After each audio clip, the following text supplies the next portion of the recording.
Hey, thanks for listening to my podcast.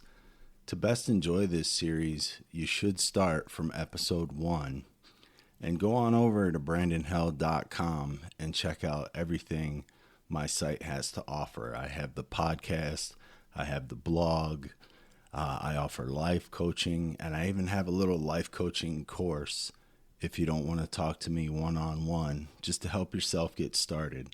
So start with episode 1, go to brandonheld.com. Thanks for listening.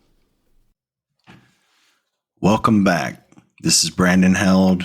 Life is Crazy, episode 6. So last episode, I took you through my marriage and the birth of my son, Ethan.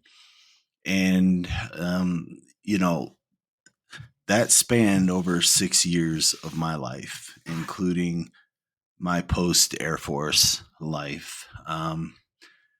But I can't just go through, this is what happened to me while I was in the Air Force and try to stay in a sequence and tell a story because A, I don't really remember the sequence that some of these happened in, and B, just think it's more fluid to tell the story of one incident from its beginning to end.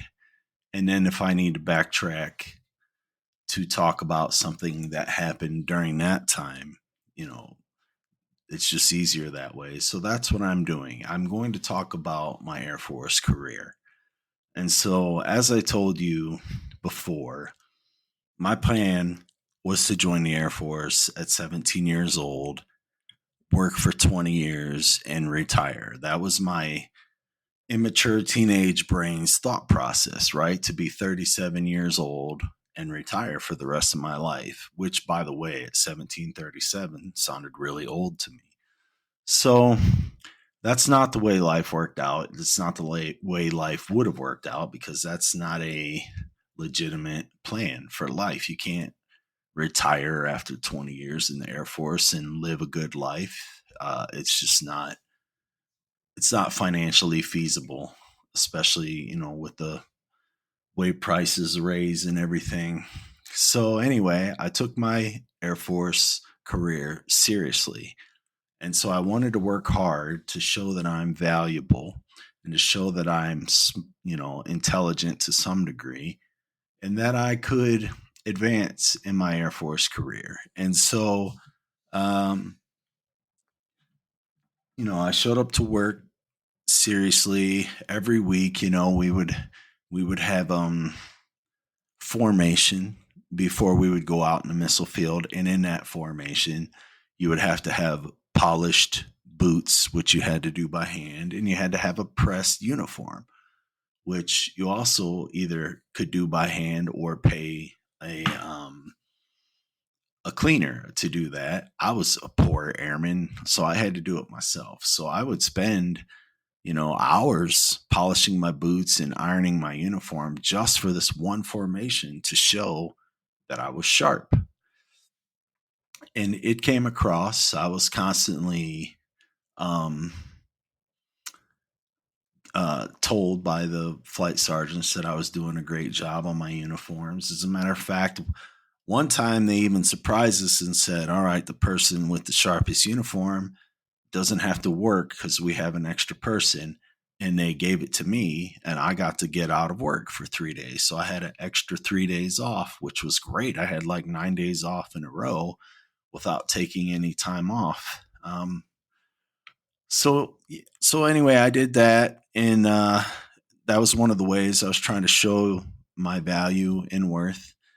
The other thing that I did is I went up for Airman of the Quarter. So you start by sitting in front of this board and answering questions basically at the seated attention, which, yes, there is a seated version of attention. And you answer questions to this board. And in the security police squadron, I won Airman of the Quarter. I beat out my other security police fellows that were going for it, and I won.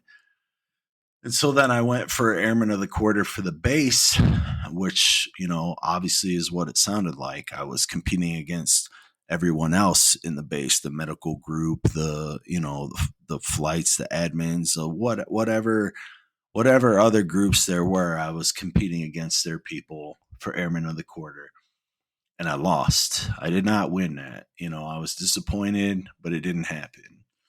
And so life goes on. So I was trying to show what else I could do, and there were positions that came open for flight security controller, which was typically a staff sergeant or above position, and I was only an airman first class. And at that time, staff sergeant was 3 ranks ahead of me, because there was senior airman, then there was sergeant, then there was staff sergeant. At that time, the Air Force did away with sergeant, so now it would only be 2 ranks ahead, but back then it was 3. And I was chosen to be a flight security controller on my flight by my leadership, based on my skills in showing what I was capable of doing. And so I was the only airman first class to be a flight security controller on my squad, my flight. And so I thought all of these things, showing up every day, working hard, showing my knowledge, staying sharp in my uniform. I thought all those things would help me gain rank a little faster, because you can get senior airman 6 months earlier in something called below the zone. And for whatever reason, I didn't get chosen to get that. And that was, frankly, a little disappointing for me. And so during this time as well, I had a flight sergeant come out to QC me while I was working as a flight security controller. QC means quality control. It's basically a test. You get tested while you're on duty by someone in the training section to make sure that you know what you're doing. And so I had a Master Sergeant Danford, never forget this asshole's name, who came out to my site to quality control me while I was on duty, but I was super busy. I had a lot going on. I had 2 open holes. I had a alarm going off. Just, every 2 minutes, I was on the radio speaking to teams out in the field to get status updates and stuff. So there's just literally no time for him to ask me questions and QC me. And I explained this to him when he arrived, and his arrival was also unscheduled. It was a surprise arrival. He didn't clear anything with me or anyone else. He just showed up, and he's like, "Oh, okay, no problem. I'll just stop and get some food, and I'll check back in with you later." So he left, and he went to out in the field. We had a cook that came out there with us, and they were basically like our own personal cooks, which was great. They would, you would go to them, you tell them what you want to eat, and they would cook it right there on the spot. So it was a nice setup. And so he went out there and he ate, and he came back about 30 minutes later, and the situation hadn't changed. I still was very busy, and I couldn't do the quality control testing. And so he said, "Okay, I'll go out there, and I'll wait a little bit, and I'll come back." So he went out there and he shot some pool, because we had pool tables out at the sites. And he probably played pool for about 30 minutes. And he came back and he said, "Oh, well, how's it looking?" And I said, "Nothing's changed, still in the same situation. I just can't do it right now." And he said, "Okay, no problem. I'll just come back. I'll come back another time. I'll have to QC you another time." And I said, "Oh, okay, great. Thanks, Sergeant. I'm sorry it didn't work out, but I'll see you again next time." I'd never met this guy before. First time ever. And so he leaves, and he goes back to base. And then the next day, I travel in from the base to the base, because it was our 3rd day out there. And then I get called into the office by my flight sergeant, and he says to me, yeah, you have been decertified as a flight security controller because you failed your QC. And I said, what? I didn't even take a QC. And he said, yeah, Master Sergeant Danford came out there yesterday. He QC'd you. You failed. It's in his report right here. And I said, Master Sergeant Danford didn't do anything. He didn't ask me a single question. He came out there. I had 2 open holes, an alarm, and he ate and he shot pool and then he left. He didn't even ask me one single question. You ask me anything right now, I'll pass a QC, no problem. And my flight sergeant said, oh, that's not necessary. I know you're sharp. I know you know your stuff. And don't worry, I got your back. I'll take care of you. So I was getting ready to go on leave. I went on leave. I came back from leave and he said, oh, hey, by the way, there was nothing we could do. The commander, believed the training sergeant and you're decertified as a flight security controller. And I was devastated. I just was always under the impression or belief that if you are doing the right thing and you're doing what you're supposed to do, things will work out in your behalf. But no, I quickly learned that one asshole with no integrity can totally derail your career and what you're trying to accomplish in the snap of a finger. And so I asked if I could talk to the commander. I asked directly because I knew the commander personally because I was an athlete and I played sports. And, sports, when you have the best sports teams accumulated over the year, you win something called a Commander's Cup. My commander wanted the Commander's Cup, and I played every sport: football, basketball, volleyball, softball. I partook in everything, and I was a really good athlete. So my commander knew who I was, and I knew who he was. And so I met him. I met with him in his office, and I explained to him. I said, sir, this is just not true. This master sergeant's lying. He didn't even QC me. He wrote a false report.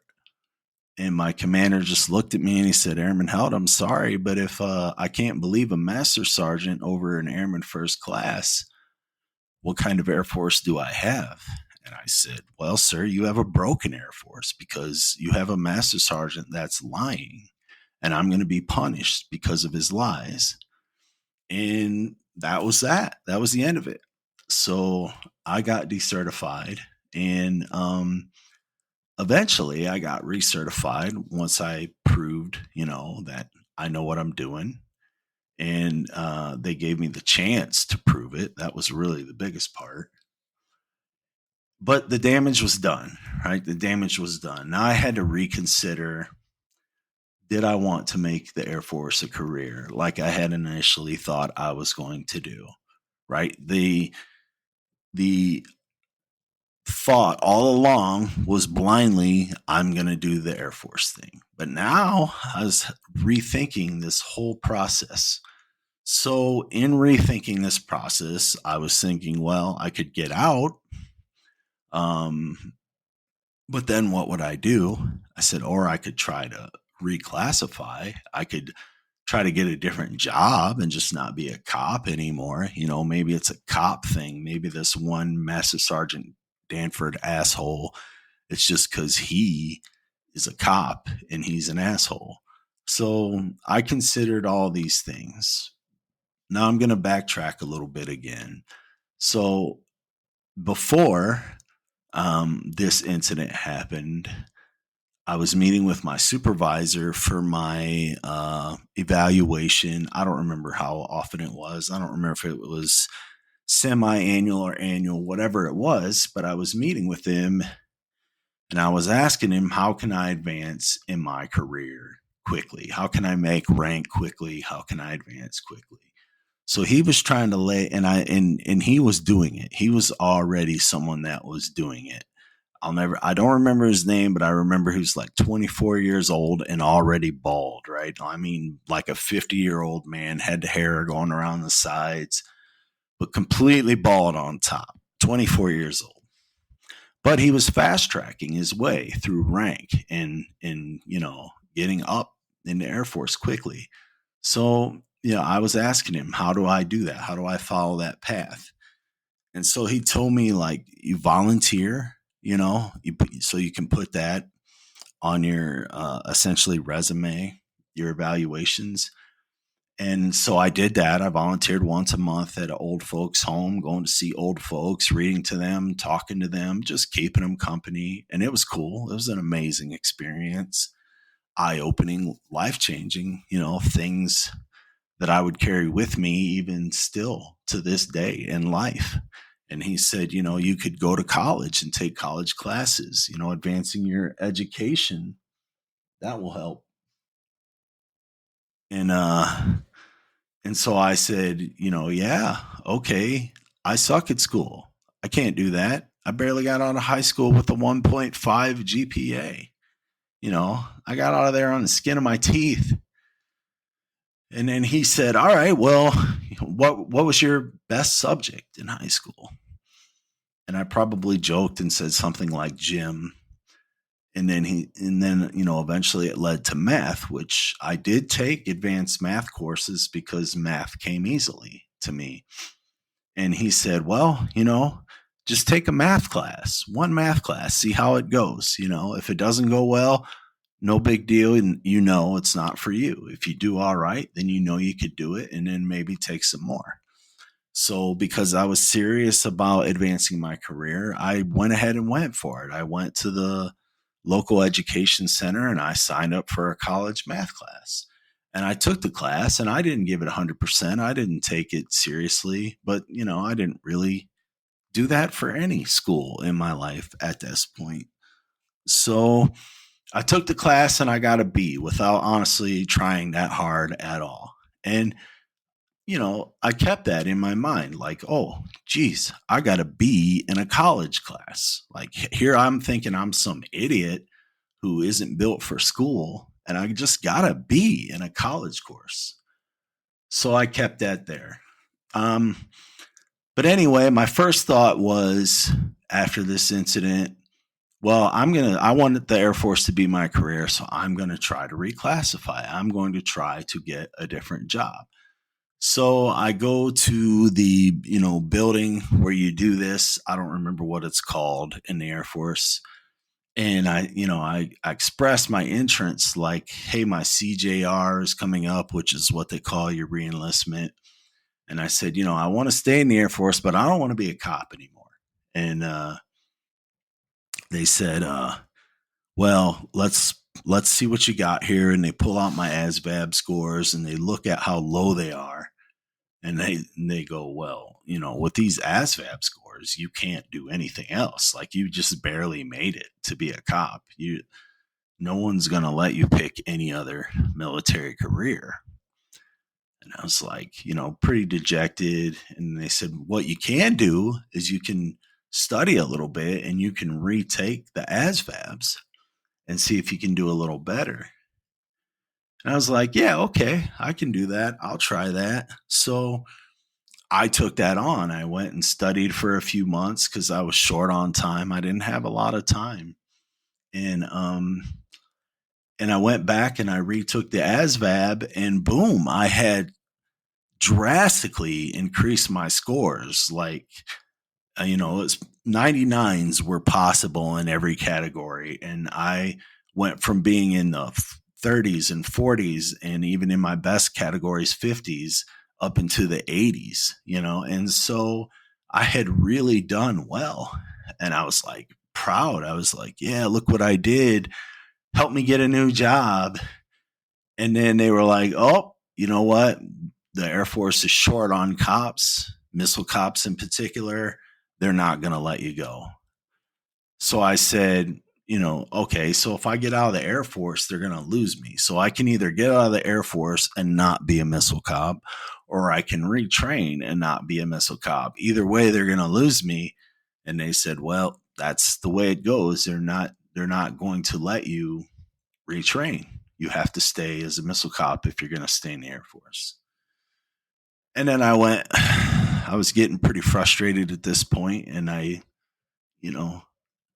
didn't know what other options I had. And I said, okay, so what about just letting me go to a different base? You know, I've done my time here, 4 years at Minot.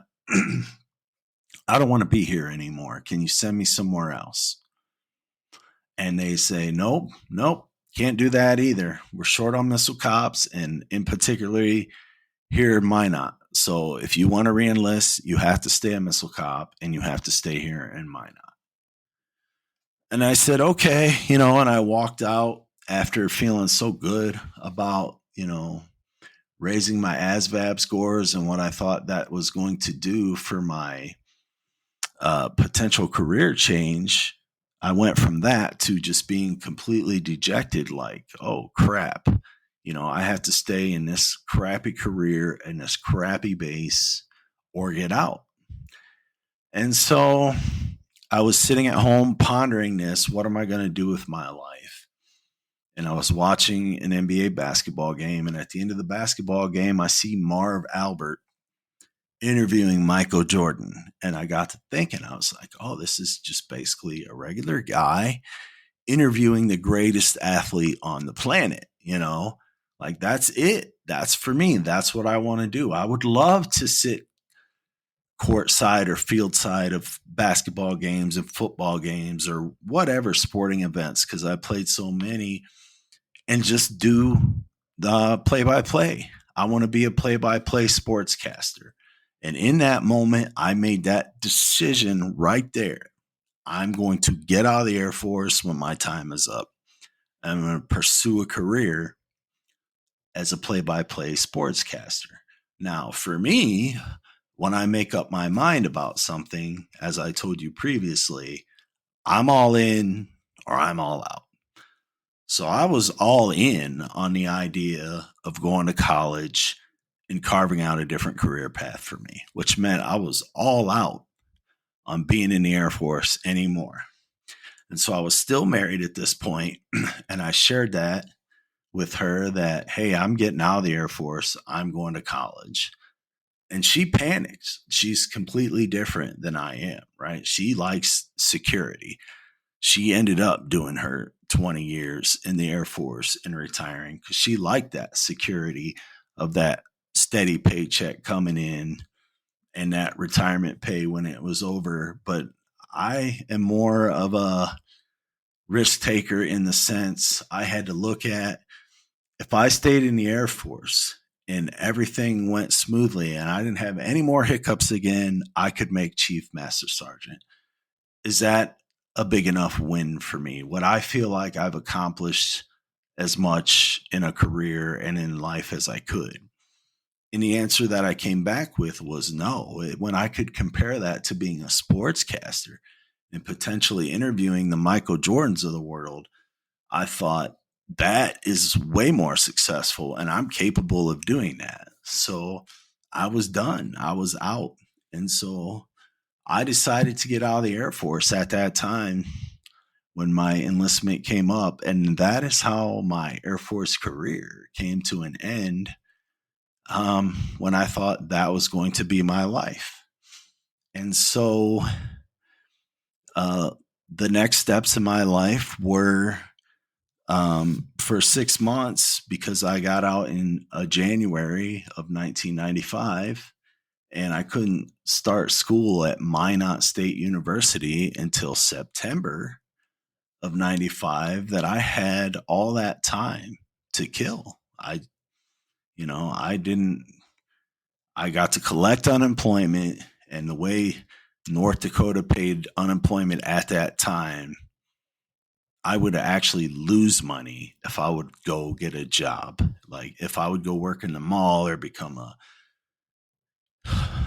a waiter or any of the jobs I could get after being a cop for 4 years at 21 years old in the Air Force, I would lose money. So it didn't pay for me to get a job. So I spent, the next 3-4 months just going to the gym, playing basketball or whatever. And then I took up golf, and I spent the next 4 months after that just golfing every day. And it was fantastic. I was getting paid unemployment to play basketball and golf every day. and I absolutely loved it. And then eventually I started school in broadcast journalism at Minot State University. And so that's the whole story of how I got out of the Air Force and how I started college, which was the next venture into my life. And I need to talk about things that happened during my military career that also happened prior to all of this stuff that I just told you, but in an effort to keep it flowing and to make the stories make sense. And like I said, I don't know where they exactly 100% happened in my journey. I will go back and tell you some stories that had some significant I don't know. They were significant incidents in my life. Things I'll never forget. Things that even 30 plus years later, I remember these things and probably will never forget. And I will start that on the next episode, episode 7. So thank you for joining me. I'll talk to you soon. Thanks for listening to my podcast. If you like this podcast, please listen to the rest of them and let me know. Go to my website, brandonheld.com. Check out my blog. Leave notes on my blog. Give me episode ideas, things you'd like to hear, or just tell me, you didn't like it and why. Tell me what you think could be better. I'm open to hearing all of it. So just go to brandonheld.com.